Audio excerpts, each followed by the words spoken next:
part of the Press Play Podcast Network.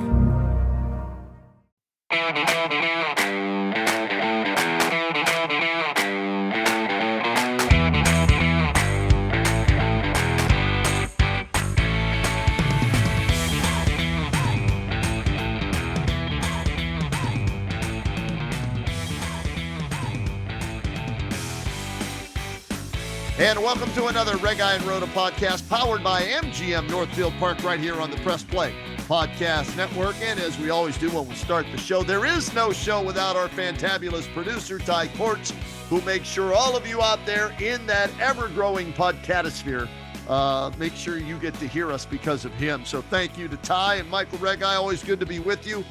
Cavaliers, a Game 1 winner over the Magic. We're going to take a look at that coming up here in a little bit in this edition of the R&R podcast, but it is draft week. And yes, the Browns do not have a first-round pick because of the Deshaun Watson trade the last year where they won't have a first-rounder, but they do have 6 picks in this year's draft: second round, third round, fifth round, sixth round, and 2 seventh rounds. So what we figured we'd do tonight, Reg, is Dane Brugler was going to join us, could not. He's a little under the weather. But you were able to pull up his, what he calls the beast from The Athletic, his mock draft and draft guide. And I got the Our Lads draft guide. So we're going to kind of look and see who everybody has the Browns taking with their various picks in the draft Thursday, Friday, and Saturday. And so, Michael, why don't you start with Dane's The Beast from The Athletic and let our listeners know which direction he's got the Browns going. Yeah, Kenny, and Dane, get well, buddy, because he feels badly. I think he feels worse that he couldn't join us tonight, Ken, than he does with his sore throat that sent him into virtually it's strep throat, really. So hope Dane gets well real quick, and I told we'll get him on when he's able after the draft and see where we are there. But Kenny, as we know, I think we've talked about it. The Browns need some help in a couple of different places, very specifically, and one of them, right, is in the interior defensive line. Yep. And so I would expect, Ken. I mean, to me, either with that second or third round pick, I think they got to get their top interior D lineman that they like. I don't think there's any way around it. I mean, unless Andrew Berry's got some other big ideas, and as far in terms of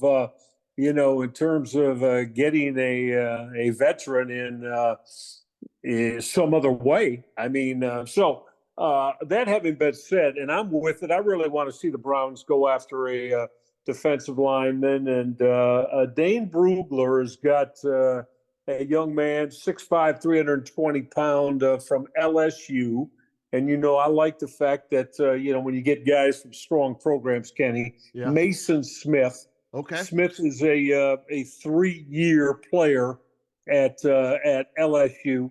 Sack total went down a little bit this past year.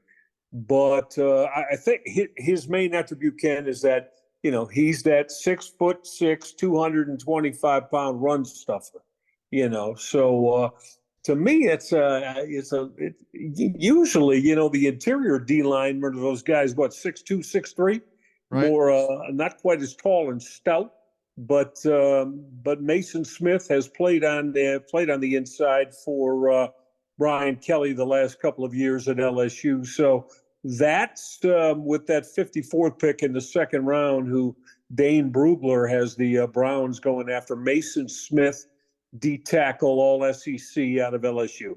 All right, and I concur with you and with Dane that's where they need to look. They need to look either edge or defensive tackle, I think, with one of those first 2 picks, second or third round. And I was going to ask you, and I like the choice there by Dane, but I was going to ask you if you think Chris Jenkins from Michigan would still be there for the Browns, or do you expect him to be taken higher? Because I've seen him in a number of different mock drafts, anywhere from very late first round into the second round, as far as him being selected, and your thoughts on him. Exactly, Ken. Love him. Just an outstanding player. Great pedigree. His dad, a long time standout in the National Football League, and Jenkins really had a couple of tremendous years defensively, and we know how good that Michigan defense has been the last couple of years, and he's been one of the mainstays of it, Kenny. So, but your first thought, partner, I just don't think he's going to be there that long. Okay. Probably late first round. I would be shocked if he's there even on as late as the mid portion of round number 2. So sure, I would prefer him. The other one I like, Kenny, is Byron Murphy from Texas. But I got a feeling he's going to go probably, I don't know, top 25. Oh, okay. So I don't think he'll be there either. The two best, maybe at least in most NFL teams on their boards, Byron Murphy and Chris Jenkins, probably both going to be gone by the time the Browns get around to things, Ken, if they stay at 54. All right. Well, we'll see. Maybe if somebody they like falls a few spots, maybe they'll move up and try and grab him. But if not, Mason Smith, not a bad fallback plan from LSU. The gang from our lads, and a shout out to John Cooper and Dan Shanka. They've got them taking a cornerback out of FSU, Michael, by the name of Bernardo Green with the 54th overall pick. And I'll be honest with you, I don't know much about him, but you can never have enough. It's like pitching, right? You can never have enough cornerbacks in a pass-happy league. But the reason I wonder if they'll go in that direction is, sounds like after Andrew Berry spoke, right? Greg Newsome doesn't seem to be on the move, right? So I don't know if that is a position where, they would go after somebody when they already have 3 quality corners. But if their feeling is best player available and they have him high on their board, then maybe if Green is around at 54, they would load up on another cornerback in that secondary.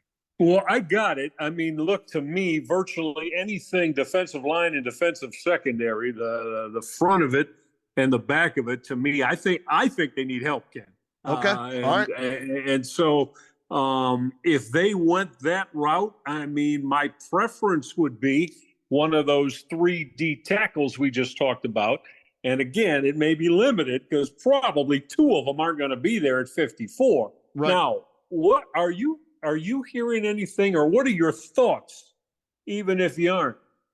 Would this be the year, if there was really someone at that position of need that we've just described, would you move a couple of draft picks from later rounds to try to move up a little bit in this draft if you were? And do you think that's part of maybe what Andrew Berry has in mind, if there's someone that they feel like this is the guy we want? Reg, I think that the window to win is this year and the next 2 after that. I think it's a 3-year window. So they're trying to win now. So I think with their first pick, and granted, it's not a first round pick, but it'll be a second round pick unless they really, make a deal to move up. I think they're trying to find a guy that isn't a starter, but can be almost a plug and play guy, right? That will get time this year with that first pick. So could I see them moving up if a receiver they really like falls to them? Maybe. Defensive tackle or edge rusher? Absolutely. A cornerback? Possibly. So it has to be like a JOK, right? Jeremiah Wusu-Koramoah type, where they really liked him and they were shocked that he fell because a lot of teams looked at him as a tweener, but they loved what he showed on film and when they chatted with him, so they went up and got him. So if there's a player that they feel as strongly about like they did JOK, I could see Andrew Berry moving up for whatever that position is. Yeah, and we know they don't have a one. Now, they also do not have a 4th rounder, Kenny. Correct. So in this potential projection of the Browns moving up, I mean, would he move his third and maybe even his fifth or sixth to go up in whether that is a little bit higher into the second round or even later in the first round? What's your thoughts on that? I mean, so win now? I get it, and if that's the way you are, then I guess you're not too concerned with draft picks then at the moment, if you feel you can really capitalize by moving up, using those picks, and getting a player. What's your thoughts on that? If it's somebody that they are in love with, yes, I think they could package a third and a sixth, or a third and both sevenths if they feel this guy is somebody they could draft and get reps from right away. So that would not shock me at all. Now, I don't know who that player is. I'm sure on their draft board they have their tiers, right? Of tier 1, tier 2, tier 3, and players they really love. And I heard Kevin Stefanski talking, something about the fact that, some players, they already know what they bring to the table, so they don't really discuss them a lot because everybody knows how good, players A, B, and C are. It's, players L, M, N, O, and P down the board a little bit, right? Where there's two differing opinions. One scout likes him, one scout doesn't. Then that's where Barry and Kevin, so it's got to be somebody everybody is on the same page about to go get to package any of that draft collateral from this year. No, you're right. And Kenny, there's another thing that I look at too. I think you got to look at the division, right?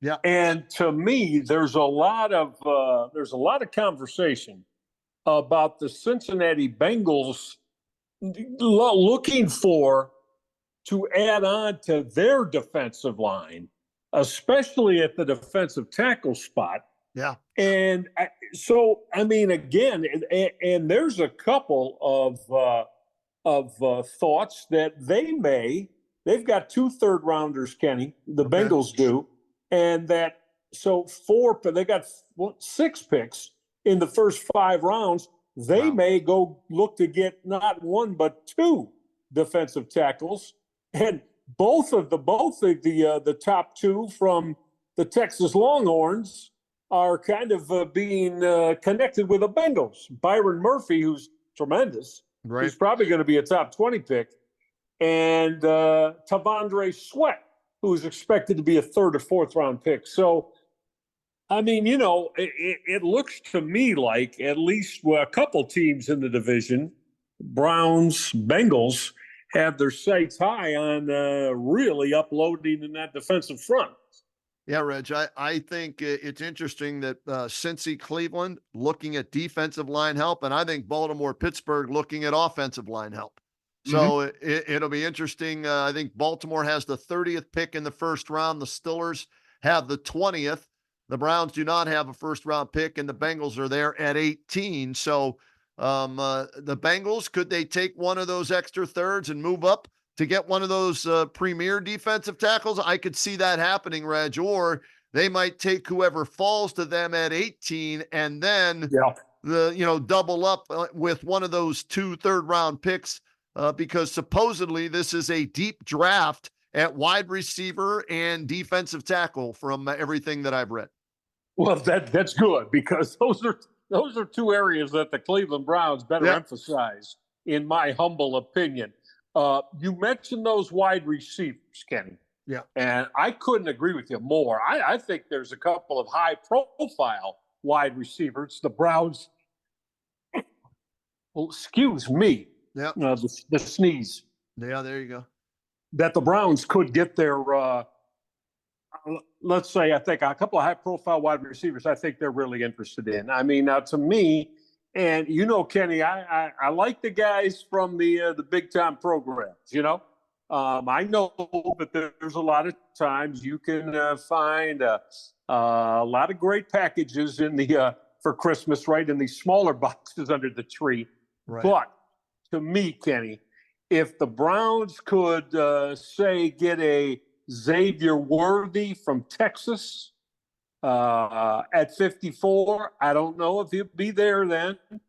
Or also, I don't know, Alabama's Jermaine Burton, also another, big time program, excellent Right. wide receiver. He's more of a speed guy. 8 touchdowns last season playing with Bama. And I think both of these guys can. For me, the Browns are looking at what? The receiving core. They need a high contributor, a large production guy to be their number 2 wide receiver, correct?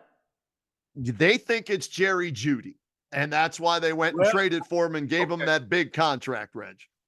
Okay. Yeah. Well, and as we said, I'm not as high on Jeudy, evidently, as the Cleveland Browns are.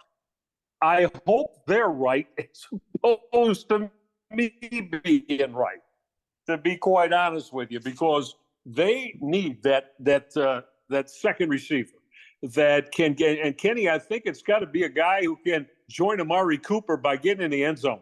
I want a guy. I mean, talking about playing 60, you got to be able to get 6, 7, 8 touchdowns out of that, don't you think? I mean, I want a guy that's able to get in the end zone and make plays and put points on the board with that number 2 receiving slot behind Cooper. Well, Jeudy is who they believe will fill that role this year. And with the way they paid him, Michael, I think they feel he's their number 1 moving forward if they don't keep Cooper next year. So what may be the 3rd receiver this year, if they draft somebody in the 2nd round, that guy becomes your number 2 next year. So yes, that could be very important depending on, who's available. I saw, who was it? Pro Football Focus, their projection had the Browns taking Keon Coleman from Florida State, a wide receiver, not one of the faster guys, but a good wide receiver, right? Yeah.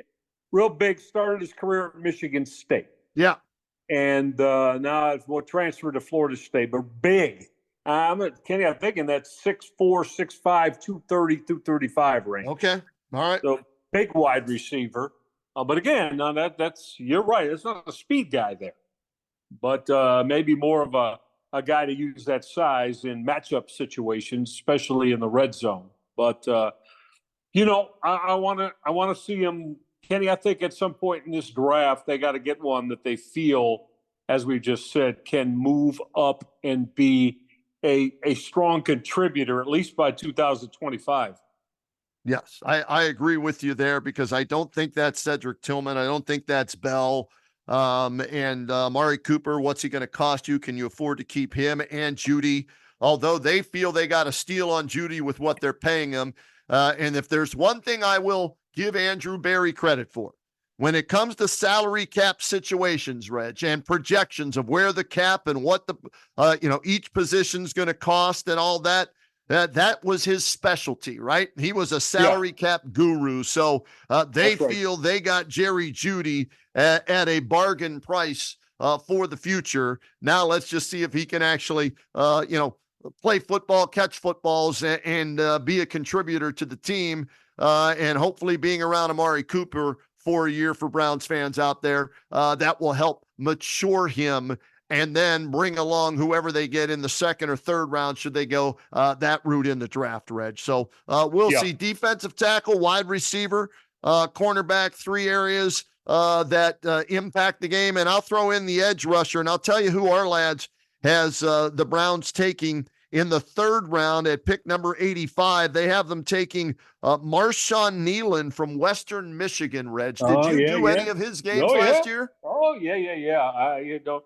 Every time, I think in the last couple of years, I've done 4 Western Michigan games that he played. And Kenny, I tell you, every time I talked to multiple NFL scouts from teams that were there watching him. So he is highly coveted. He's got great burst, great get off, as they like to call it. Right. He's a guy that can get after the quarterback and has the size that they like too. So yeah, Nealon's probably going to be he could be a 2nd round guy, Ken. Wow. Could be a 2nd round guy. 3rd for sure. I'd be shocked if he wasn't a 3rd rounder. Here's a guy I'd like to ask you about. All right. from Ohio State. What about Mike Hall, that defensive tackle? Would he be worthy of that second round pick? I've seen him projected there as a second round guy. What are your thoughts on Mike Hall? I've always liked him, Reg. Anytime I watched the game and it was a bigger game, right? He flashed. Now, was he consistent enough? No.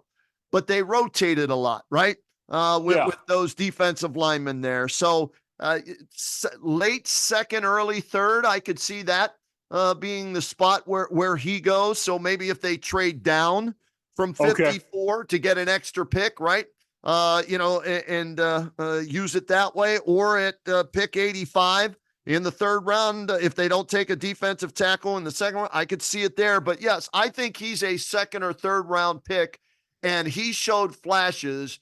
And I just always remember, seeing him in the backfield, making a play, tackle for loss, being a disruptor, breaking through the line and throwing off the timing of a handoff or what. So yes, he is a guy that if I'm a NFL defensive coordinator, I'd like my, draft guys to get me him, because I think I can make him better than he already is. And he can impact, maybe not as an every down player, or even as a starter, but as a rotation guy.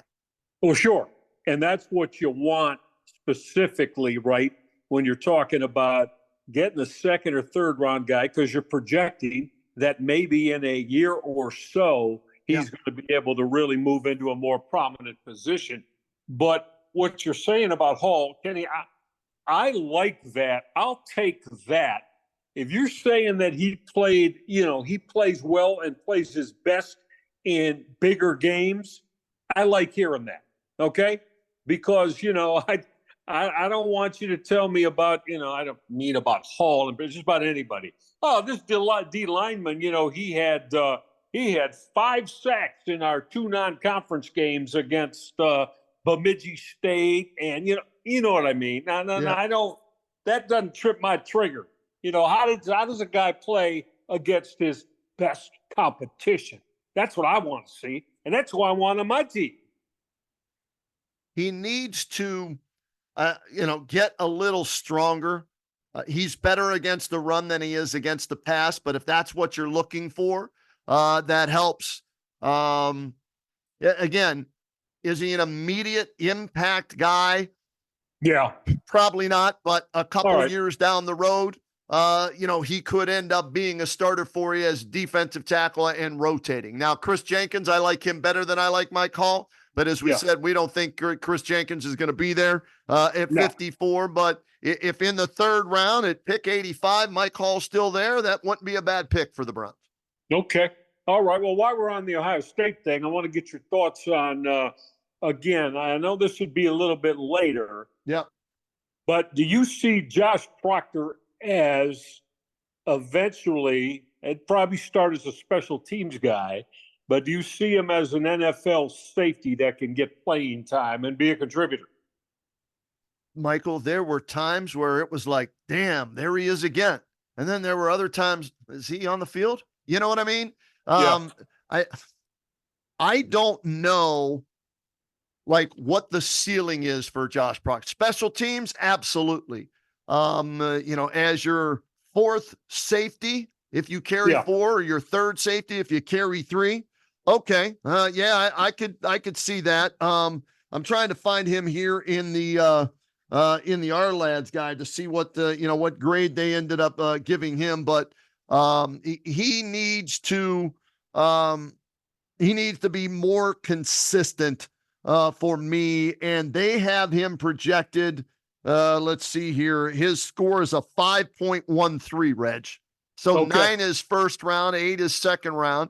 7 is third round. 6 is, so that's a 5th round pick. Okay. So if you're looking for somebody to help on special teams with the new special teams rules and everything like that, right? With the kickoff, and they're trying to get more returns. He can help you right away there. I think it will be a learning process for him in the NFL as as a safety, and he needs to become more consistent if he were to play there. Fair enough. One more Ohio Stater I want to ask you about, and that's Tommy Eichenberg. I liked Eichenberg. Same thing. I mean, he's only thing I think he's a good hitter. I think he's a good tackler. Now, in pass coverage, there were times that some things got away from him, right? Trying to covering backs out of the backfield. But another guy maybe in round 5, 6 down there to start out as a special teams guy and a backup. And then, because you got to have those guys, right? And they're always young guys. I mean, that's what teams want. You're not going to have veterans and pay them a lot of money to be those backups and special teamers. So Eichenberg, did you trip your trigger at all? Not at all, Reg. Not at all. No, I've been disappointed with the Buckeyes linebackers for years now. I think that's their biggest weakness on the team and has been. I'm trying to remember the last impact linebacker that they had where I was excited. Man, do I got to go back to Ryan Shazier before, he was drafted, unfortunately, had the paralysis, but he's up walking again and living life to the fullest, which is great. But to me, Eichenberg is a guy who will rack up a lot of tackles, but did he make impact plays, right? A few here, a few there, but again, not consistent for me enough. The Buckeyes defense, okay, in big games the last couple of years, right? They haven't answered the bell, and he was the starting linebacker, the go-to guy on that defense, and I just looked at him as that. That's the best they have. That doesn't, like you said, trip my trigger on that. But as a special teams guy to start out, and as a backup linebacker, learning the position at the NFL level, yeah, I could see that. But he did not have a good year last year compared to the previous year.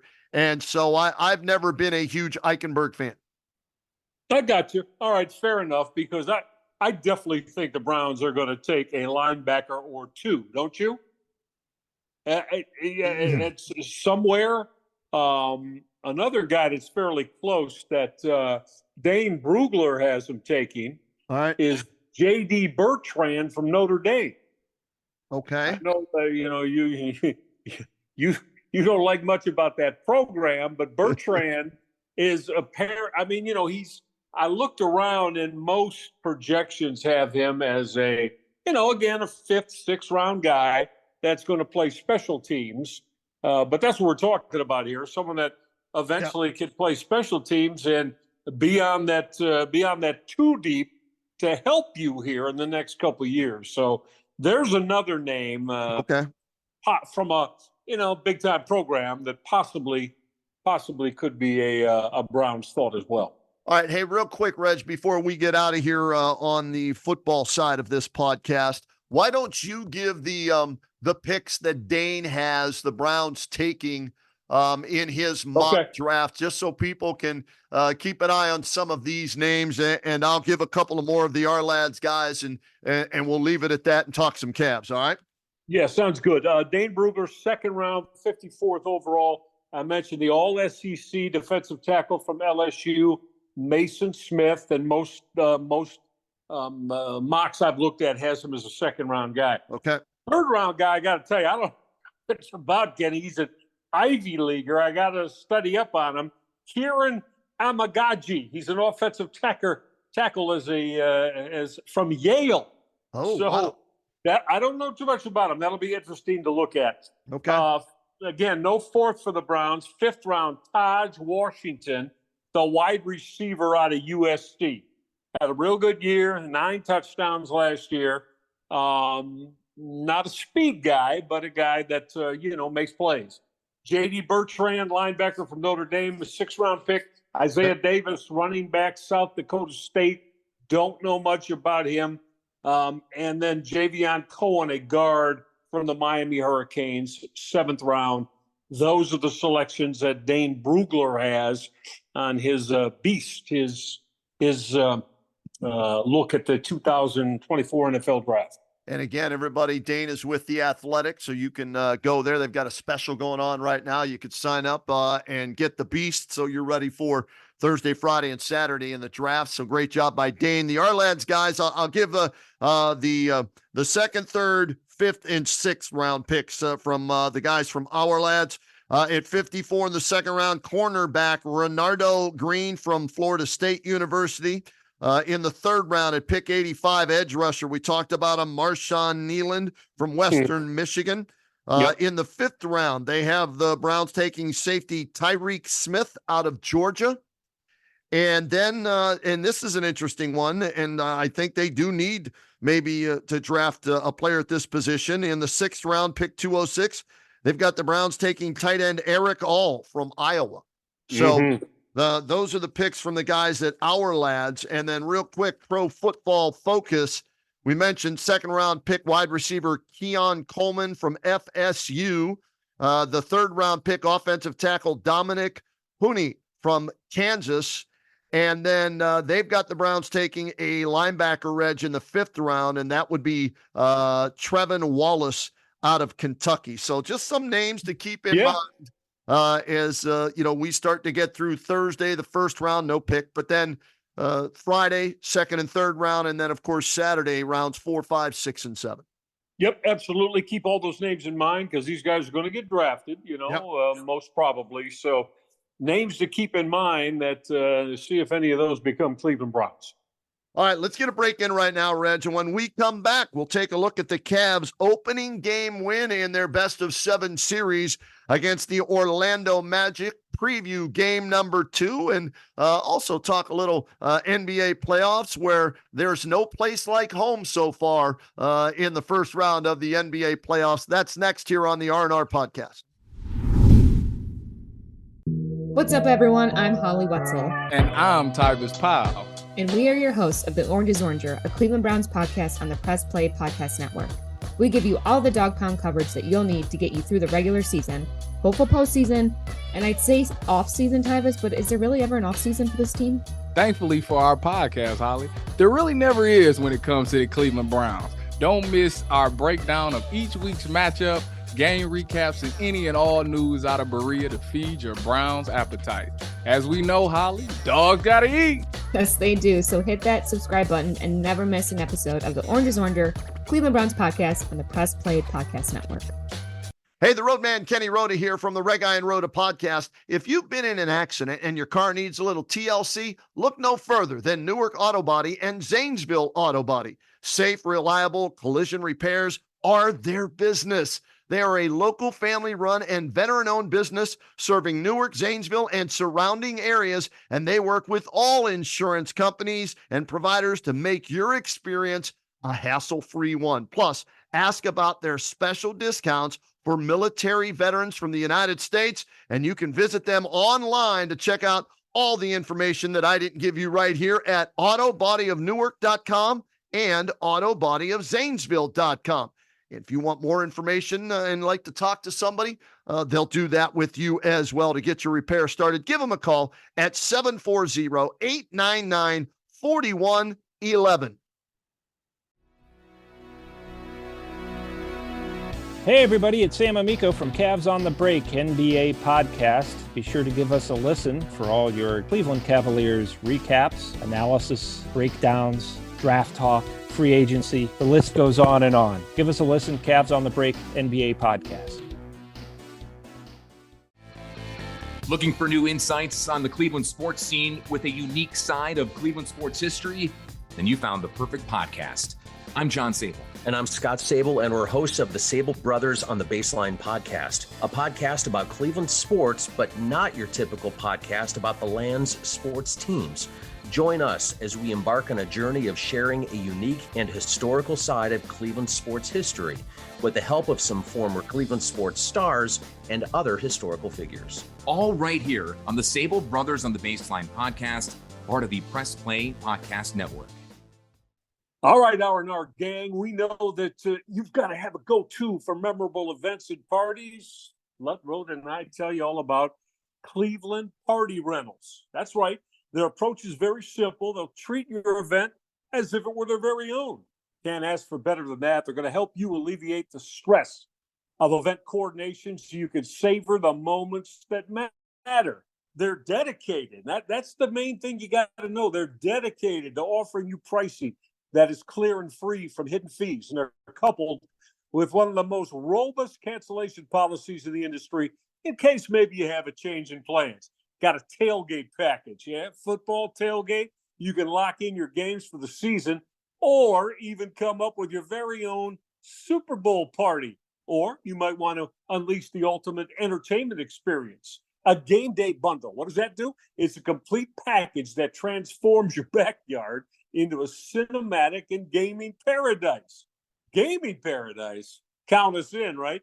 It's your all-in-one solution for unforgettable outdoor gatherings. You get high-quality outdoor screen and projector with immersive sound, a popcorn machine, double bowl frozen drink machine, 2-tap jockey box. Everybody gets a front row seat. Here's what you got to do now. Make sure you write this down.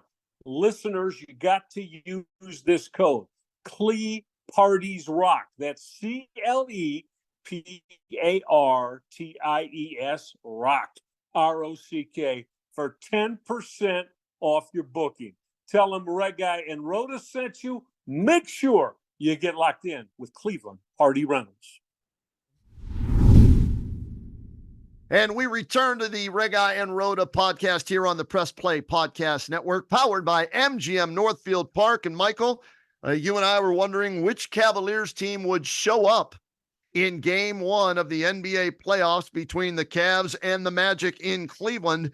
And lo and behold, Saturday afternoon, 1 o'clock, a wire-to-wire win for the Cavaliers, 97-83 the final in that victory for the Cavaliers, Reg. And I'll be honest with you, I didn't know what to expect, but I liked what I saw in Game 1 for the most part. A lot different than a year ago in Madison Square Garden, wasn't it? Woo. Yeah. Listen, Kenny, I was impressed. I thought, and the biggest thing to me is that Evan Mobley and Jarrett Allen seem to play with a purpose. You feel the same way? I mean, because you and I have talked ad nauseum about that. Got to have those two playing well together, which it seems like many occasions has been a problem for the Cavaliers this year. They both played very, very well and pretty much and look, now Orlando is not a good front court defensive team.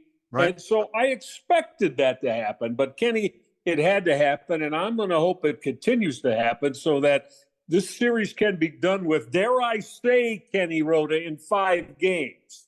So they don't have to jack around and play 6 or 7 against this team that, come on now, the Cavaliers got to be able to beat. Reg, here's what I liked. They came out raining threes. They hit their first 5 threes. Max Strus hit a 3, got it going. Evan Mobley hit 2 first quarter threes, which I was like, no. Good shot. Way to go, Evan. All right. No. All right. 2 in a row. That's great. Now, I don't expect him to hit 2 in a row on a regular basis, but what that did, Michael, was it forced the Orlando Magic to go away from what they like to do defensively. They like to pack it in, right?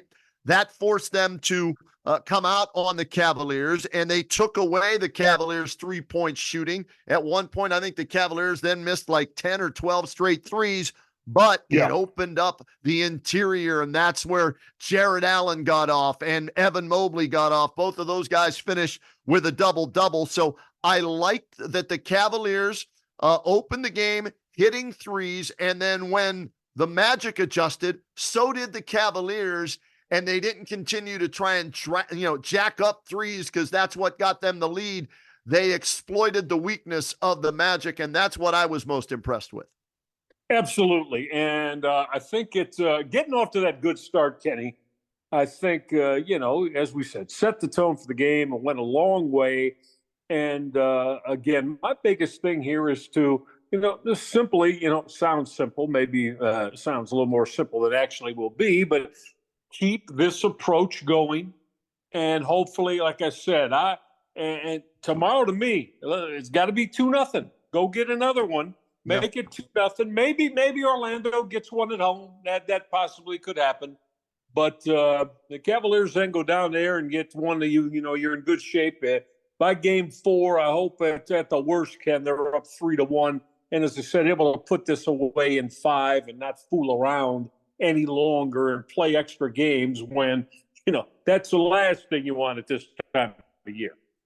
Yeah, I also love this, Reg. We had talked that if you're going to be the face of the team, if you're going to make $50 million a year, should you sign that contract extension, you have to deliver in big games.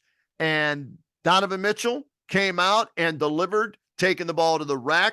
We saw him go up and thunder one home. The knee didn't look like it was an issue for him elevating there. 14 in the first half, 16 in the second half, 9 of those in the fourth quarter. 30 points, game high 30. That's what they need from Donovan Mitchell. They need from Donovan Mitchell on a regular basis, Reg, 26 to 35 points every night in the playoffs. He has to deliver that. And then hopefully you get similar performances from Jared Allen, 16 points, 18 boards, Mobley, 16 points, 11 rebounds, 3 blocks. And Darius Garland started slow. Had a case of, severe turnoveritis for most of that game, but finished with decent numbers at 14 points and 8 assists and shot the ball over 50%. So if those 4 can play like that on a consistent basis, because that's the core 4, then this team, like you said, should dispatch of the Orlando Magic in 5, no more than 6 games, and advance to the second round where they'll play the Boston Celtics. Absolutely. You get 16 and 11 points and boards out of Evan Mobley and 16 and 18 points and boards. I mean, 32 points and 29 rebounds. Yeah, sign us up for that. And, and that's exactly the way this has got to continue. And again, Ken, you don't have to put a lot of hyperbole on it. It should continue against this Orlando front line, right? Yep. I mean, this is not a strong overall defensive team.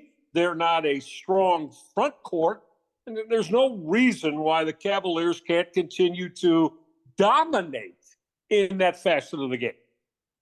I agree, Reg. And let's hope that JB Bickerstaff really hammers that home, right? Practice, pre-game, in-game, that, hey, this is where we love shooting threes, okay? And we're good at it, but they can't match us inside. Maybe next series, right? That's where the, reigning threes, 40 attempts per game is what we'll have to do. But here, we still want to shoot the 3, but we don't want to overdo it because we can go into Jared Allen. We can go into Evan Mobley. Maybe if Marquise Morris gets in and gets a few minutes. Georgie Niang did a decent job defensively. Didn't shoot it well the other night. But they have that advantage inside. And so wherever there is a weakness, exploit it, take advantage of it, and make quick work of the Magic if you can. Yeah, I'm with you. I want to see Marquise Morris get a few minutes. I don't know what happened there, Kenny. When he first came to the team, he was playing. It looked like he was going to be in the rotation at least, that 12, 14, 15 minutes a game, and that has gone away as of late. So, but again, Mobley, Allen, 32 points. At 29 rebounds. Yeah. Love it, take it, and listen, because I'm hard on him, I'm going to give a prop to Darius Garland. I really liked the way he handled himself yesterday. Because Kenny, I think you just said it. Every night I'm worried about, is he going to turn it over 6 or 7 times tonight? By just doing things that are almost like what is he attempting to do on those nights that the turnovers pile up? So that wasn't the case yesterday, and let it continue. Derek, 14 points and 8 boards. Love it. 8 assists. Yeah. Love it, Darius. Love it. You don't need to go get 28 or 30, Darius. You really don't. But you need those 8 assists and not turning the basketball over and doing at least what you can do defensively, staying in front of people. We know that's not your forte, but try to play that end a little bit. Do what you can do. So nothing but props for him yesterday. I thought he played one of his best games in a long time. Reg, my two concerns from the game: 17 turnovers as a team, 5 from Mitchell. No, check that. 5 from Strus, 5 from Garland, 4 from Mitchell. So that's 14 from the 1, 2, and 3. That's too many turnovers. If you do that against Boston, you do that against Philadelphia, you do that against Milwaukee, you're going to get beat, right? You can get away with that against Orlando. So they've got to cut back the turnovers, all three of those guys. And they were 8 for 30 in three-point attempts. So it wasn't a high percentage. But like I said, that's okay. They recognize the weakness on the inside, but they need to shoot around 40% from three-point range. And if they can cut the turnovers down, they dominated the boards, hit around 38 to 40% from three-point range, then, yeah, this thing should be over in 5 games.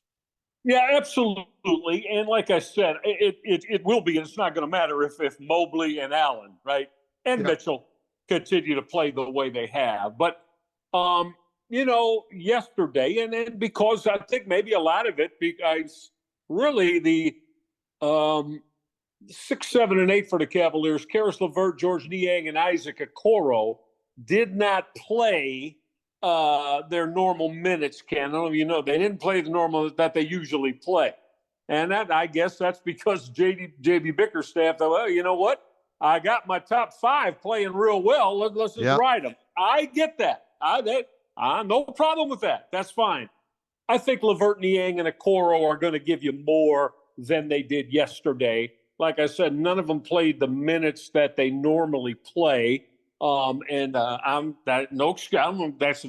don't mean that as an excuse. I just noticed that Bickerstaff rode more predominantly with that starting 5, who was playing very, very well. I get it. No problem there. But I do think you'll see LeVert and Niang and Okoro start to give you a little bit more as this series goes on.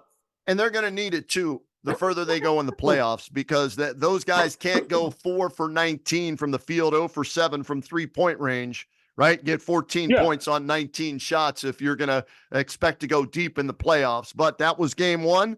That would be the other thing. The bench, more productive, limited minutes, but it's not how much time you get. It's the quality you provide in the minutes that you do get. So give them quality minutes when you come off the bench, not necessarily quantity numbers. You know what I mean? Oh, that's fine. Yeah, that's fine, because I got a feeling it's probably going to stay that way. And those are your 6, 7, and 8, right? Yep. LeVert, Niang, Okoro. That's all that's going to play, Ken. I think if you're looking at anything else beyond that, Sam Merrill got a couple of minutes the other night, but it's going to be an 8-man rotation. And again, if those starters continue to play like they did last night, I feel good. The Cavaliers are going to be in a real good space, not just in this series, but I'll feel better about them going to deal with those Boston Celtics too, Kenny. We're taping this on a Sunday night. Game 2 is Monday night, 7 o'clock in Cleveland. And we both expect the Cavaliers to be up 2-0 heading to Orlando. And how about this, Reg? As we tape this on a Sunday night, there's 1 game left to be played in the first round of the playoffs. All game 1's in the books except New Orleans and OKC. And in the previous 7 games, and I told you this, I'm an idiot, Reg, before we started taping this, I had, I'm like, you know what? I'll just put $5 down and take all the home teams in game 1, right? Take all the teams that had the better record and home court advantage. And lo and behold, I didn't do it, Reg. And 7 for 7 heading into this New Orleans OKC game. And I expect OKC to win by double digits in that. And the home team goes 8 for 8 in game 1s of the first round of the playoffs. Yeah, it's looking like that, isn't it? And, it doesn't surprise me in the least, Ken, because, especially, at playoff time too. I mean, I think in no other sport does, a home team, to me, have the decided advantage that NBA home teams do in the NBA playoffs. It's just, Kenny, you look at it, they win. The home teams win at about a 76% clip, especially in the early rounds. So, I mean, you better take care of business, because if you don't win at home in the early rounds, you're in trouble. All right, Reg, we'll see if the Cavaliers can deliver a Game 2 home victory and go up 2-0, and we'll be breaking down this series each and every week as long as they play. Next time we chat next weekend, we'll see where the Cavs and the Magic are in that series, and we'll know then who the Browns took in the NFL draft from this week. So we'll have a lot to get to. And sorry, but sooner or later we're going to talk about those Guardians who happen to have the best record in the American League. It's 16-6 right now, so we'll get to them eventually. But right now, Cavs in the playoffs, NFL draft, that kind of trumps even what the Guardians are doing at this moment. They're off to a great start, though, and big props to Stephen Vogt and that baseball team, because they needed to get off to a good start, and you said it, they are. And let's hope that continues along, and they can be the team that steps out and shows they're the team to beat, at least in the division, right, to begin with. Yeah, I'm curious to see. They've got Boston coming up at home this week, 3 games. They already played them in Beantown and beat them 3 out of 4. But then they have Atlanta on the road and Houston on the road. I'm not taking anything away from 16-6, Reg, okay? Right, but 12 of their 16 wins have come against the A's, Twins, White Sox, and Mariners. And their combined record is .354, right? Winning percentage, .354. So, hey, you can only play who's on your schedule, and they're beating the teams they should beat. Great. Now let's get a better feel maybe for this team when they face a couple of teams in Atlanta. And even though Houston's struggling, 2 teams that are expected to be playoff teams, and we'll see how they do against those guys. Exactly right, and we'll see if they're up to it, no doubt about it. And we'll look forward to keeping that on the go as we get together next weekend. Sounds good, Reg. Have a great week. We'll talk again next week here on the Press Play Podcast Network with the R&R Podcast. And a shout-out once again to our producer extraordinaire, Cordts, for making sure all of this gets to you wherever you listen to the Reghi Roda Podcast.